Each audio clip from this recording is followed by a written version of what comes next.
Some people also can't take like my honesty, because it'd be like, do you miss me? Did I tell you I did? Whore. Ooh. Ooh. Hi guys, welcome back. This is Connect with Kay. I know I've been gone for a minute, but I am back, and I will be explaining where I was, but that's a whole nother video in itself. This is a video I felt that was far more important at the moment for me to make. So I know I always have tea or a mug in one of my videos, but due to the topic of today, it just throws me for a loop and quite frankly stresses me out. So I'm gonna be having wine, and actually I'm gonna be very honest on my channel, so it's not wine, it's tequila.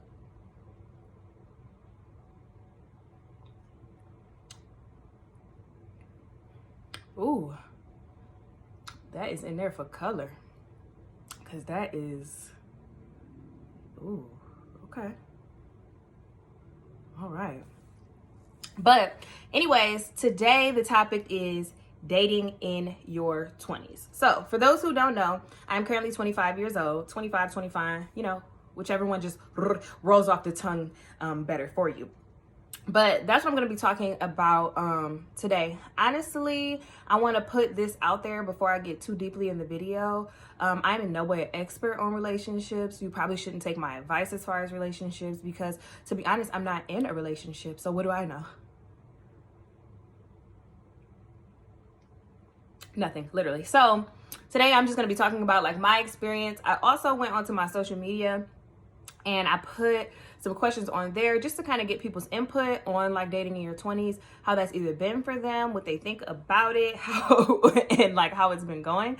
So I'll also be sharing some of that feedback, but I'll be sharing some of my own personal feedback as well. So let's get into it. Ooh. Okay. And also, this has been like the question. Don't ask me how I got fresh braids in a quarantine, because you're frankly not about to send my braider to jail. So I'm not going to talk about it. So don't ask me. Period. Okay. So just to give a little bit of background on myself before I get started in the video, so you can kind of see where my opinion is coming from. Like I said, I'm 25. I'm a 25-year-old. I feel like I'm like making a dating profile. Like, you know, when they be like, tell me about yourself. And I'd be like, my favorite color is purple. That's all I got for you. But I'm 25 years old. I'm single. Yes, I have been in a relationship before. Yes, I've been in a long-term relationship. Yes, I've been in a situationship. And yes, I'm talking about all the same relationship, right? Anyways, so I'm going to be talking a little bit about that today. And I'm also going to be giving kind of where I am in the whole dating thing, what I think about it, if I'm participating in it. And truly, if I'm being 100%, the whole idea itself, if you ask me, is ghetto. Very ghetto. But like I said, we're going to get into some stuff about dating in your 20s. Okay. So one of my followers said, cut the chilling. What happened to dates? And we are not kids. Stop saying talking. It's dating. Okay. I'm going to have to say I agree with her, because frankly, when did all of this come about? This whole like, we're talking, but we're not really together. And then like randomly at some point we just like get together. I've never quite understood that. I've never understood that. I very much agree with the whole, like, what is talking? You're dating or you're courting someone.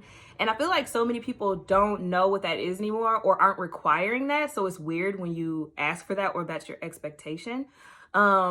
Because I feel like the talking stage leaves so much gray area, right? We're not together, but we're entertaining each other. Yet we don't have the loyalty of a relationship. Yet you can't really question me on what I'm doing because we're not really together. But you can get mad at me if you feel that I'm doing something out of line.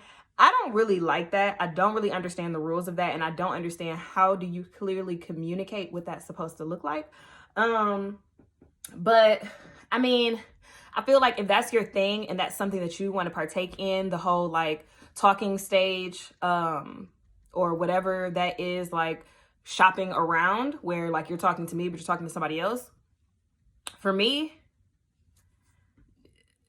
well, no, I'm not going to say that, because my views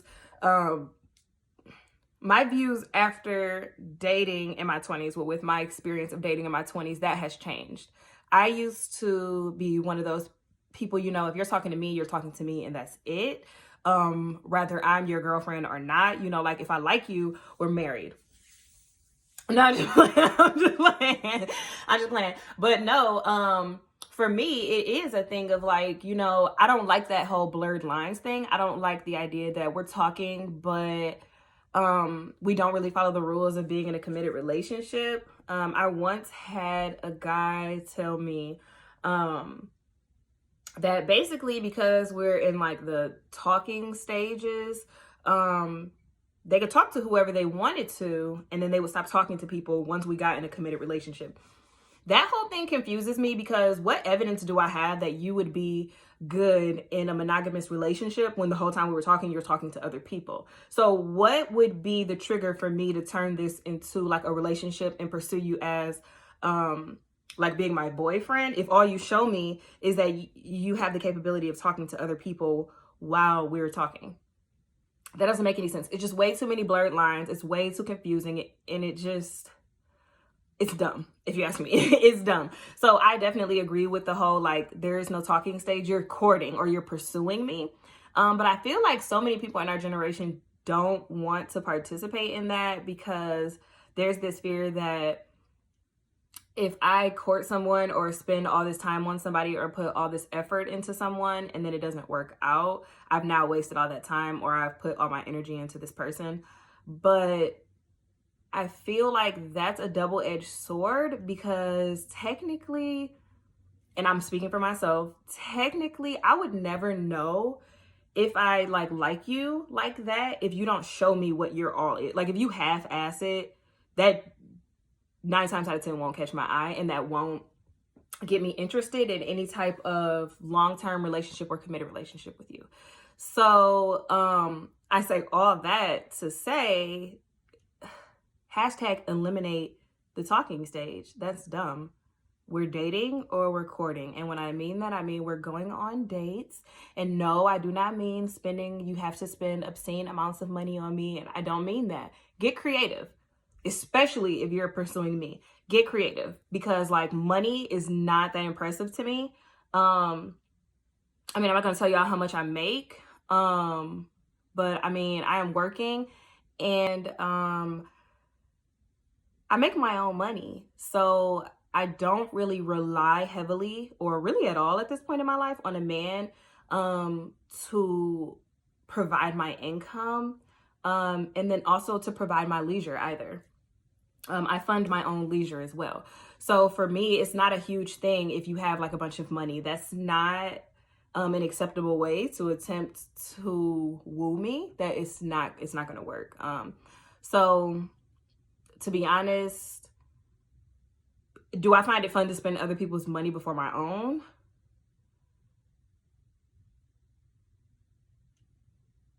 I mean, there's always a little tingle in my spirit when they say thank you, have a good day, and I didn't pull out my wallet. Yeah.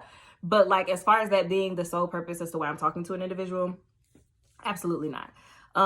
Like get creative, cook me a meal, have a picnic, take me to a park, go on a walk. Like, I don't know, write me a poem, write me a song, take me to an art class. Like, I don't know, just I feel like I'm giving all of the stuff away, but like do something. Like I hate when people use that as an excuse. Like I don't have money to do this. I don't have, okay. And I just don't understand. You find a way to do everything else up under the sun, but when it comes time to trying to court a female, you all of a sudden don't want to do that. And I also don't want to hear the cop out that I don't want to do stuff for females because females don't take me on dates. Females don't do this. Females don't do that. Do something worthy of it. If you're trying to get my attention, then do just that. But you can't get my attention and say like, I'm not going to work hard at getting your attention because you won't work to get my attention right now. That doesn't even make sense. You're trying to get my attention. So that's my thing on courting or dating / like this talking stage. I don't like that. I don't like that. And then like, I just feel that the talking stage has been so minimized to like nothingness at this point, because people call it the talking stage so you can text my phone and what you doing me to death. And I hate that. I hate that. Do you have a plan of something? Are you asking me something? But like hey, what you doing at work? Oh, that's cool. 5 minutes later, what you doing? Bitch, I'm still at work. And I'm confused as to why you're not. You're starting to worry me. Why do you have so much goddamn free time? I hate that. I hate that. Or when people be like, hey, where you at? Are you trying to pull up? Are you trying to pull up? Why do you need to know where I'm at? Are you stalking me? Are you stalking me? No, I don't like that. I don't like that. So that's not gonna work. I don't like that. Don't send me that. So yeah, so those are my views on the talking stage. To me, the talking stage is not real. Either you are being intentional and you are courting me or dating me and making that known so I can be honest and upfront with you. That's another thing. People are not honest during that talking stage / courting / dating, and it doesn't leave the opportunity for people to be honest with you. I'm not gonna lie. Recently, within like the last 2 years, 2, 3, 2, 1 year, anybody that has told me like, hey, Kate, look, I'm trying to date you, I'm trying to court you, I'm trying to take you on dates, I'm trying to see what this is about, I'm serious about this, I've been very upfront with them. I've been very upfront. Rather upfront looks like, hey, I'm not in a space to be in a committed relationship right now, or I'm not in a space to give anyone anything because I am currently trying to give myself something for a change. Whatever the dialogue is, I have been pretty honest in letting people know where I am with that whole thing, and then the types of things that'll get my attention. Now, if you followed through and done those things, that's one thing. And if you haven't, then that's probably why you haven't got a response from me. But I, for the most part, have been very upfront with that. And those who enjoyed it stuck around, or were okay with it, stuck around. And were kind of able to either continue what they were doing or don't. And that's okay. I don't think people understand it. That's okay. If after I tell you where I'm at or what I'm doing, you're like, you know what, that's not what I'm looking for right now. I was really looking for something committed and I'm looking towards working on that right now. Okay, respect. King, I hope you find your queen. She may not be me right now. That just may not be it right now, but I mean, I don't find the need to lie. And I think part of that came from, well, one, I've just always found it valuable to be honest in that way with people. But I think that also came from like my own experience in relationships. Like when I was younger, I would find myself in relationships that I was like fully committed to, and I would like go with my all 100%. And it was like, this is me. And like, hopefully he's out here doing the same thing. Come to find out, not. But for me, it was like I'm all in. You're receiving any and everything that I would give somebody that is my boyfriend, or somebody that I'm considering to be my boyfriend. And what I learned is that people take advantage of that. People see that and they're like, wow, I really love being around this. And it's like, I can get the benefits of having a girlfriend yet never having to call her that.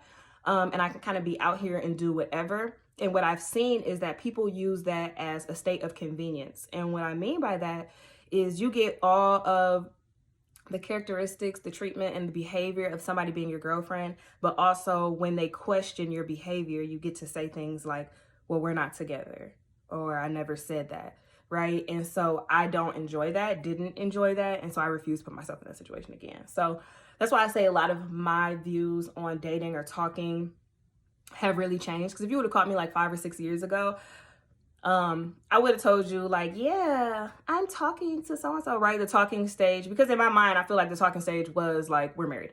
No, I don't like, but I mean, like the talking stage was like, we're together, right? Like we're talking, we haven't put a label on it, but like my friends know, your friends know, my mama know you, like I know your mama, like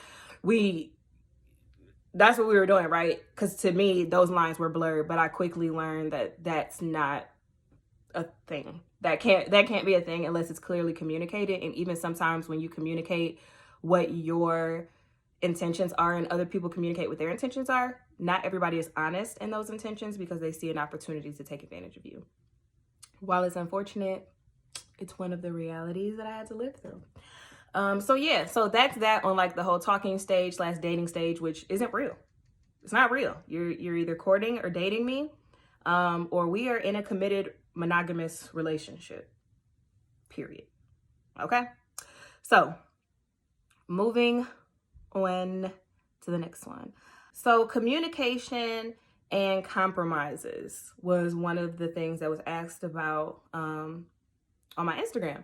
So I don't know exactly what you mean by that, but I'll just, I guess, take it from what I'm getting from that. So communication and compromise in your 20s. I kind of have mixed emotions on this. Not both of those things. Communication, I think, is important at any point. And I kind of talked about that. It's always important to be intentional with communicating your desires, your wants, your needs, and your expectations.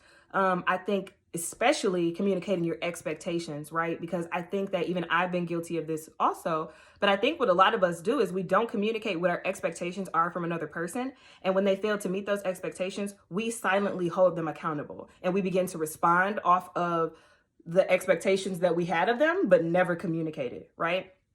And it was a hard lesson for me to learn, but I had to understand even some of the most basic things that you think people should communicate. Some people don't find that to be important. They don't find that to be important. So like, for example, if you're talking to me and I never communicate to you that while talking to me or being in the dating or courting stages, my expectation is that if you are intimate with anyone else, that's a no-no for me. I feel that it should only be me. And if it becomes anyone else, you should communicate that to me so I can tell you that this is over. Right?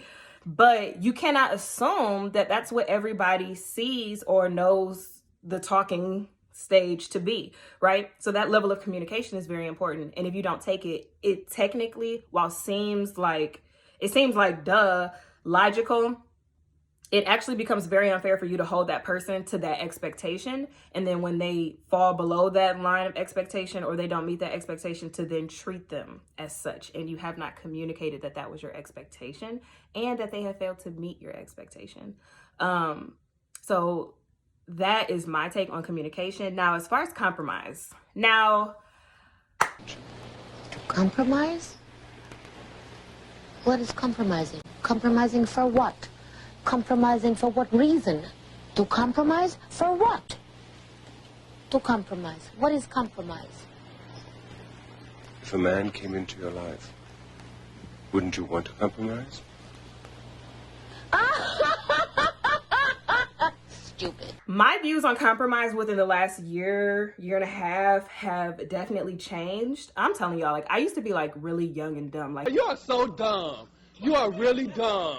For real. Young and naive. Like, my ideals of like relationships and what they look like and what you were supposed to do was just like, not good. So, but what I've learned about compromise is that in my early 20s, I'm not willing to do it. So that's honestly as simply put as I can put that. But I mean, I can explain why, but I just think that in my 20s is my time to find myself. It's my time to explore myself. It's my time to cement in the things that I enjoy, the things that I like, the things that I don't like, the things that I will accept, and the things that I will not accept. And there's no way that I can honestly find those things out for myself if I compromise all of them, right? So I don't know how else to say that. Compromise what? Compromise who?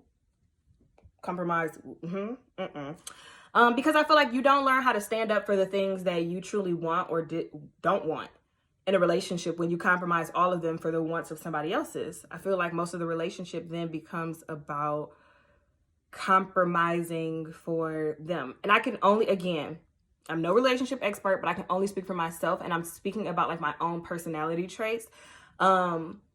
I am one who likes to do a lot for others, and I care a lot for others. And sometimes I sacrifice my own wants and desires for the wants, desires, or needs of other people. And I feel that once I get comfortable with you or I truly care about you, my silent expectation is that you know that about me and that you will then provide that same type of sacrifice. But my experience has shown me that oftentimes that's not the case. People get comfortable with the sacrifices that you're willing to make for them, and that becomes their expectation of you, is that you will always be the one that makes sacrifice. And one of the transitions that was really hard for me was when I stopped doing that level of sacrifice all the time. People did not like that. People did not like it. It was like, you're selfish, you're rude, you're inconsiderate. And it was like, first of all, that's far from my character, for one. And to the selfish comment, about time, right? I am a firm believer in when you begin to make positive changes for yourself, the only people who will not like that are the people who benefited from you staying the same. And yeah, so the only people that are not okay with your growth, the only people who are not okay with you standing up for yourself, the only people who are not okay with you speaking out are people who benefited from you staying silent, from you compromising yourself, for you sacrificing yourself. Like, those are the only people who don't enjoy your growth. Like, because truth of the matter is, if somebody's really rooting for you, they've been rooting for this level of growth to take place for quite some time, right? Like, there are times where I put my foot down and I'm like, I'm not doing this no more. And my friends be like, bitch, thank God. We've been waiting for you to say you was no longer going to do this, right? But people who benefited from you always putting yourself to the wayside, to take care of their needs, their wants, and their desires, generally, they don't like that. So that's my current ideals on compromise. Now, if God sent me somebody that, no, I'm not even going to say that, because truth of the matter is, God knows what I need and God knows my heart. And so I am a true and firm believer in whoever he's going to send me, I wouldn't have to compromise who I am. Unless it was very clearly for the growth and betterment of me, I don't believe that I would have to compromise who I was. Because the Bible says when a man finds a wife, he finds a good thing. And if you found a good thing, why you want to compromise it? Now check that.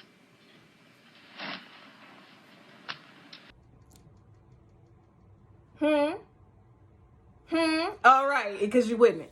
You would not. And I mean that vice versa too, because of course it's going to seem like I'm just giving the female version, but I mean that for males too, right? I don't see a lot of males utilizing their 20s to find out what they want, to find out what they like, because I think that they use that early teens to that transitioning 20s time to really be out here in these streets. He belongs to the streets.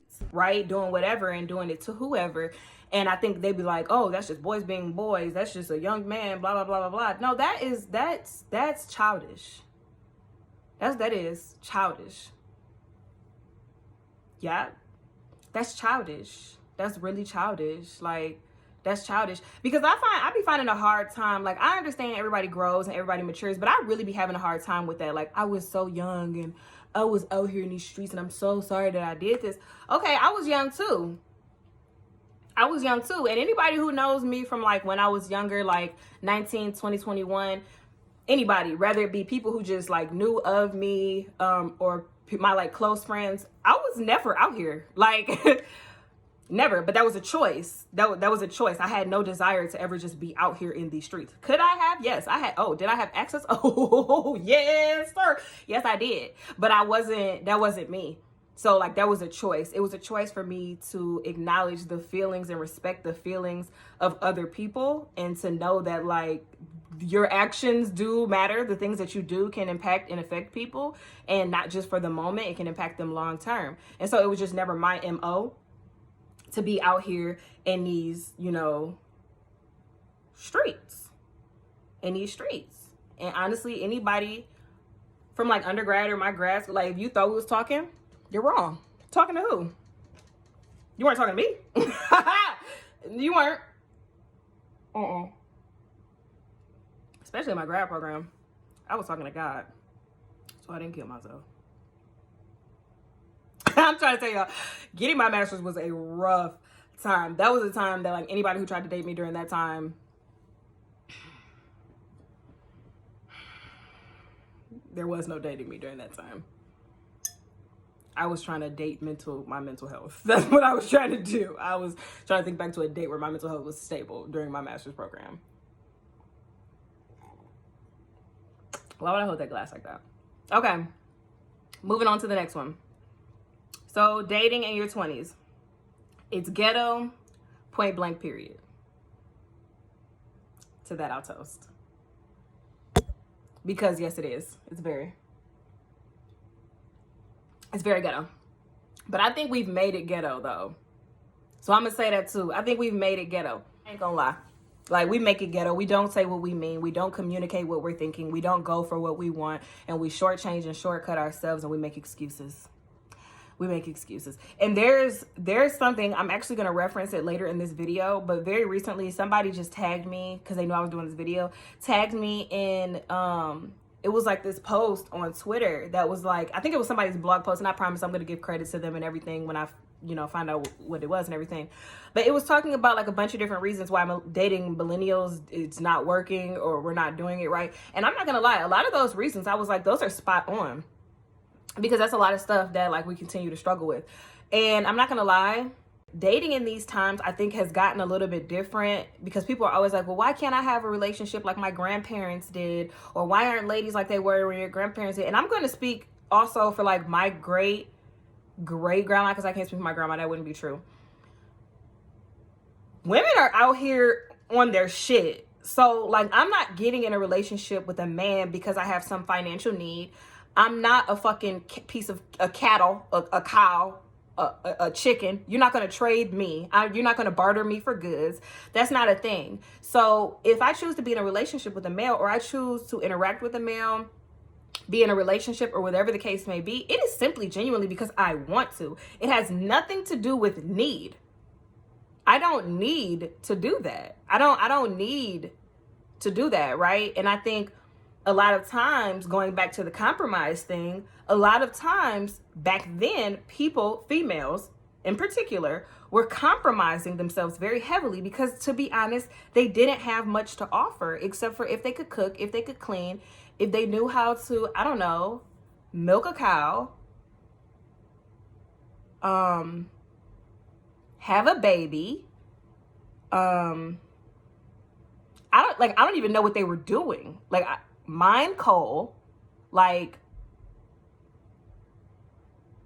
I don't even know what they were doing, but that's because I'm also not interested in that. That's never been a thing. Like, that's never been a thing for me. So I think that honestly is the reason why we're starting to see that shift, is because females are not getting into relationships because I am someone's property, or I need the last name of somebody. I need somebody to feed me. Like, that's not a thing. That's not a thing, at least for me anyways. Whoa. That Pat Teron, Uncle Pat and Mr. Ron are not playing. But honestly, I think like that's a big thing. Like, some of the things that I've learned early on in dating, just from my grandma, like, of course she wasn't being traded for like cattle. She's not that old. But even in her time, like, there are certain things that I learned, even like with my own finances, saving. I'm gonna tell y'all, when I was in undergrad, if I would have got a $10 ticket, that would have been an inconvenience. If I would have got a $5 ticket, that would have been an inconvenience. And my life would have shut down, no eating for months, because how am I gonna come up with this $3, right? That was my reality at that point. And my life used to crumble. It wasn't honestly until my granny told me that you need to not only, well, she told me you need to save for a rainy day, and that still didn't mean shit to me. But it wasn't until she told me about a previous relationship that she was in, right? And I think she said, I'm paraphrasing because the story's not important. I learned the lesson. But I think she had said something like, she found herself, like, they went somewhere. I think they went like out of town or something like that. And like, he paid for it or something. But I'm pretty sure this was like her husband or somebody she was with at that time.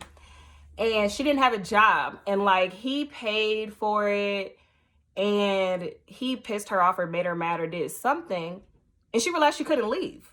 Nowadays in relationships, people get very offended, and by people, I mean males, and this is, again, just my experience. Males get very offended when they feel that you don't need them. And whoever, I swear, time out on this story, whoever lives upstairs, I am going to put a bag of flaming shit in front of your door, because I just don't understand why you're walking around with cinder blocks on your fucking ankles. I don't get that. Why you wanted to live on the, because I live on the second floor, which was just very irresponsible on my part. I should have just went to the top floor, because the people that live over me, if you're watching this, I'm going to call the police on you. So stop. But anyways, back to what I was talking about. People used to date out of convenience, not for love. And I'm a big person on, like, I'm going to love you. I'm going to be happy. And if I'm not satisfied, I'm out. I don't believe I should be a part of anything that I don't want to be a part of. I don't believe in forcing yourself to be a part of something because it's what someone gives you. And a lot of people have had severe difficulty with swallowing that pill of, if you are in my presence, if I am dating you, if I am talking to you, if I am engaging in conversation, if I'm giving you time, if I'm giving you my presence, it is simply because I want to. I don't want anything from you. Next, learning to leave toxic mommy daddy issues out of a relationship. Ooh. That's like a hot button. Like, people hate when you push that button, but I'm not gonna lie, rather it's toxic mommy daddy issues, rather it's childhood trauma, rather it's unresolved relationships, unresolved emotions, unresolved whatever, therapy. And I'm not just saying that because I'm a mental health professional. I'm saying that because I'm a mental health professional who has a therapist. That's very important. Like, I have a therapist, and not that something extremely traumatic was going on in my life, not that something like I had this, it wasn't that. It was just that in order for me to present myself on a platter to someone else, I need to have resolved the things that could potentially be turmoil in my own life and impact the way that I interact with you, impact the way that you experience me, that could potentially impact any of that. Those are things that are very important. You cannot come into a relationship and dump your baggage on a person and be upset with them because they don't want to grow you up. Like, you can't, that's not a thing.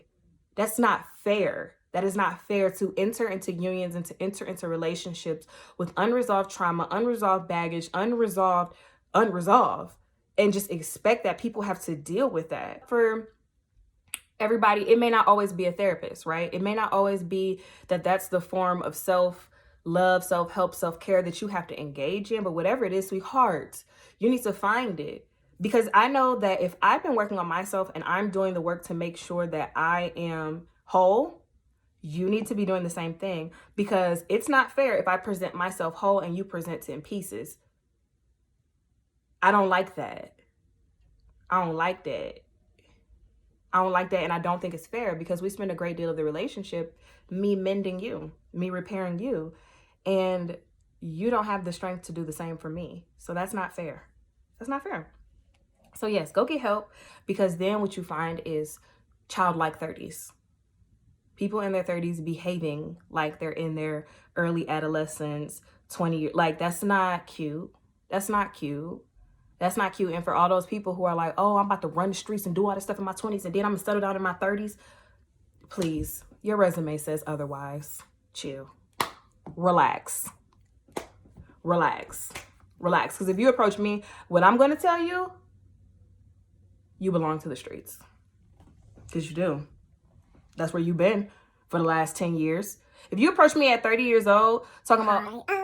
So I've never been in a serious nor committed relationship. Usually I like to, run these streets, fuck these hoes, do what I fucking do, right? And to be honest, for the last couple of years, last 10, 12 years, my biggest accomplishment is, I belong to the streets. Me and my niggas, we was out here, with the bitches and shit. And what I'm trying to say is, sweetheart, I'm trying to settle down.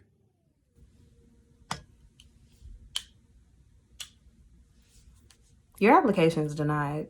Next, dating in your 20s, lots of self-love, accountability, self-actualization, now transitioning to hypergamy.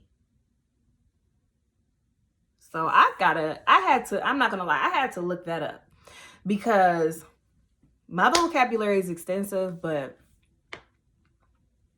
we've never met that word. I didn't know what that was. I knew hyper was like a lot. I don't know. But I looked it up, and basically it talks about like dating up, like intentionally dating up. Intentionally, I don't know if it's that, and like the definition used like the caste system, which is, I guess, like levels of success or kind of thing. So basically dating wealthy or dating rich kind of deal. And I don't know, that's never been like I've never made that like my sole focus while dating. Cause again, I talked about like, I'm not really looking for somebody to be like rich today. Like that's not, you know, it is not like my number one. Do I want you to have like financial stability and generational wealth, and financial security to be like on your priority list? Yeah, absolutely. I don't want anybody who's financially irresponsible, but I've never had it be where just like that be what I'm just seeking. That's it. You would have to explain to me a little bit more what you mean by that. If it's just like, is that solely the criteria? Because I know a lot of people who make a lot of money and like, I'm gonna leave those people alone by themselves because you're just not like a good person or good people. But I mean, yeah, so tell me, to the person who wrote that, when you see this, is that your only criteria? Is that all that it entails, you know? Next, definitely don't ignore the red flags. Yes. Whoa. If I could have told myself this like 5 years ago, don't ignore the red flags. That is a big no-no. When you see the red flag, do not call it purple. It's red. The flag is red. The flag is red, and see it as such. Please do not convince yourself that flag is any other color than it is. Because even myself, I have seen red flags and they be like, oh my God. Oh my God. He is talking to these other girls. Like, I don't know, red flags. Let's see. I don't know. Let's see you say something. And I know people gonna feel some type of way about this, but you see a text message, you see a message, you see an interaction or something like that, and you be like, wow. Or your friends be like, yeah, he's talking to other girls. He's messing with other people, blah, blah, blah, blah, blah, blah, blah. And for some reason, girls be like, but he picked me. He loved me. Girl, stop playing yourself. Stop playing yourself. Have a conversation or move on. Find out what your expectations of each other are, because somebody, now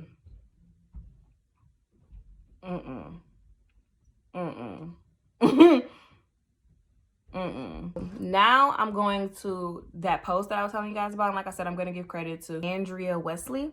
And it's called Why Dating as a Millennial is So Screwed Up. So yeah. She starts off by saying, when we were younger, romantic relationships seemed so much simpler. If we liked someone, we told them if they felt the same. And if they felt the same, we got together. These days, things are endlessly more complicated and frustrating. And dating as a millennial is seriously screwed up. I feel you, sis. I simply call it ghetto, but very well articulated what you said. But yeah, so then she goes on to give like, I think it's like 11 reasons or so, 13, something like that, reasons as to like why it is. And so I'm going to start with her number 2 reason, which is we're hyper focused on sex. That I've seen, and not even just with my own experience, I've seen a lot of people approach people with like offers of sex or like sexual favors and believe those are compliments. Like, I've had people like comment first on like, ooh, yeah, I would do this to you, or I will call the police. You will not do any of those things.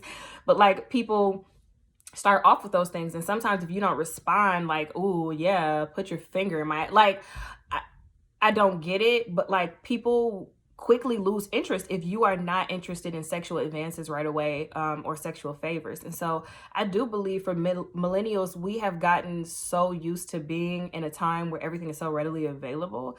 Like, a friend of mine literally just told me about OnlyFans on Twitter. What? Y'all out here? Yeah, see? Y'all out here doing what? On the Twitter? Having sex through the text message? I just don't. Y'all nasty. You're nasty. You're nasty. And it's just like, no wonder people are so hyper focused on sex. You can get it anywhere and everywhere. There are people who are just like throwing themselves at people, throwing their bodies, giving up that poo natty. And I just think, no, don't do that. Save that. Keep that. Keep that. Keep that. My granny said you ain't never broke as long as you got a pocketbook. Ah, no, just playing, but for real, people are really out here, and I agree with that. People are very hyper focused on sex and sexual advances. And number 8, I felt personally attacked by this one. We've become content with being alone. So while we've been navigating the journey to find love, we've consequently committed ourselves to ourselves and made them into something that's happy and rewarding without someone to love, which means it's that much harder to invite a relationship into our lives. We're fine on our own, so we won't leave our comfort zones for anyone. Sometimes we even find minor and trivial reasons not to, because we're secretly happy with things just the way they are. So I feel personally attacked because in my journey of self-love, self-actualization, self-development, self-growth, and pouring into myself, I realized I'm a cool ass bitch and I love myself. So when I come home, like even when I come home from work, or even if I have an off day, and I, like, for those who don't know, I write poetry. So like when I get that candle lit, that music going, and that pen writing, whoa, unmatched. No one has introduced an activity that beats that to me. Like,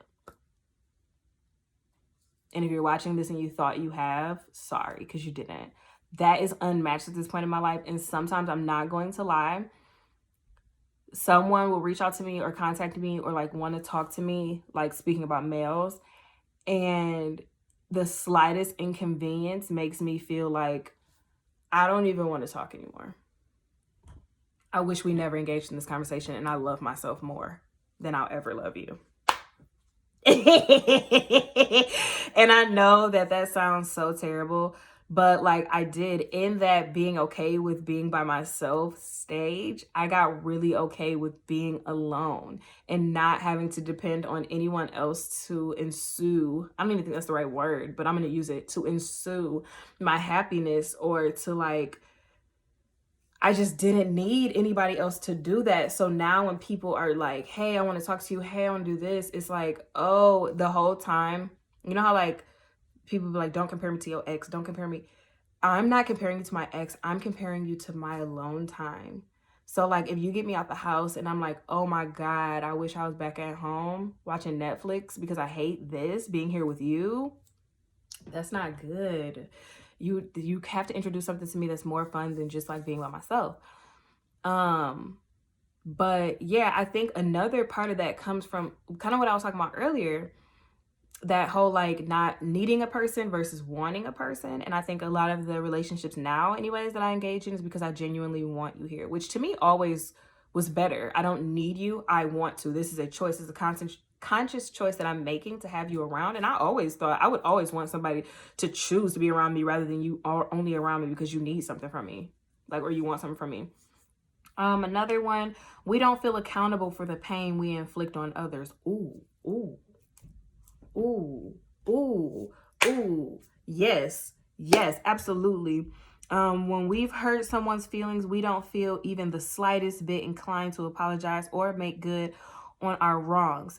It's not our problem, it's theirs. A person's emotions, even if caused by something we did or said, it's up to them to resolve. We feel entitled to walk around acting like complete losers with the expectation that the way it's received is a reflection of the person we dump our stuff on and nothing to do with the fact that we're the cruel ones. Boom. It's a lot of people walking around like that. It's a lot of people destroying the lives of other people and are like, oh, well, that's just because they couldn't handle it. No, because you're a terrible fucking person. You're a terrible person and you behave in terrible ways and you don't care about the way that it impacts other people. That is not a good thing. People don't feel accountable for the pain that they inflict on other people. Have you ever had somebody apologize to you and was like, I'm sorry you feel that way? Bitch, let me tell you something. That's not it. I'm sorry I made you feel that way. But don't ever come at me with no, I'm sorry you feel that way, because we're going to have to fight. Because you're acting like it's by happenstance that I feel this way, and you're disregarding the fact that you had something to do with the reason that I feel the way that I do. Acknowledge it. Sick of people doing that. That's the part that really doesn't make any sense to me. You chose to hurt me. You don't get to choose how I heal. Like, what don't people get about that? If you did the damage, you do not get to dictate how I do the recuperation. You don't get to do that. And so many people feel entitled to not only harming you, hurting you, bringing discomfort to your life, bringing disorganization, disaster, disruption, chaos, and then want to tell you how to rebuild yourself afterwards. Fuck you. You don't get to tell me that. You do not get to tell me how to grieve the loss of something I thought was valuable. You don't get to tell me how to rebuild it. You don't get to tell me what my interaction now looks like with you. You don't get to tell me that. You don't get to tell me that. You don't get to dictate that process. And I'm so sick of people doing that. You already dictated the damage. You don't get to dictate the healing. That's not how that works. People be getting so bad because you don't just like roll over and when they say like, okay, that's enough healing. Okay, sweetheart. No. Okay, sweetheart. Okay, sweetheart. Back up. I'll tell you when I'm done healing. And I'll tell you what that means for you. And even if I don't tell you what it means for you, you have to deal with that. I don't know what's wrong with people. Or don't. But bye. Let me move on. Which is crazy because it brings me into my next one. We're all jaded as hell. I know some of y'all was like, she's bitter. She's bitter. Somebody made her mad.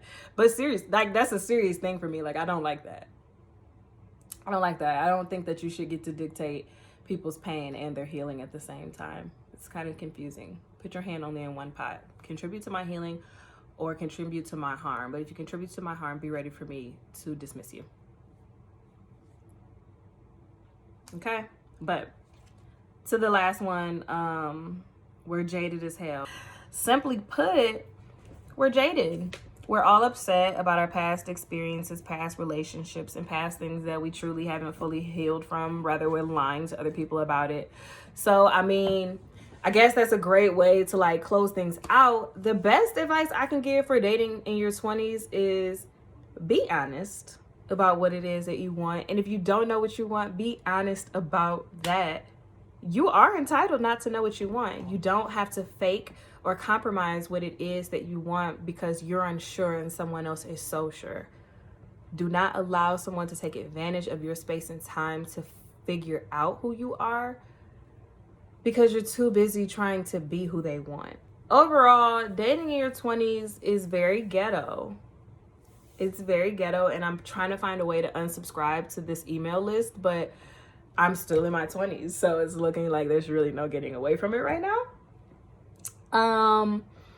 But this is, I mean, I guess not even just dating advice for you guys, but dating advice for myself. Most men my age have been unsuccessful in remaining consistent long enough to achieve, attain, or obtain their educational, professional, and or personal desires. So I'm very far from surprised at their inability to do so to obtain me. I mean, like, if you can't remain attracted to your success long enough to achieve it, it's very likely that I will be no different. That pretty much sums up and wraps up everything that I have to say about dating in your 20s. So again, thank you so much for tuning in. I've been talking for like ever, it feels like, and the tequila probably isn't helping. But regardless, thank you so much for watching. Don't forget to like, comment, and subscribe to my channel so we can get alerts and we can get it popping. Okay, let me stop. For real though. Like, comment, and subscribe. Thank you so much. Don't forget to turn on those post notifications so you can be notified every time that I post. I mean, because to be honest, we're in a fucking pandemic. When I'm not at work, what else am I going to do? And that's it. Go safely date in your 20s, guys. Bye.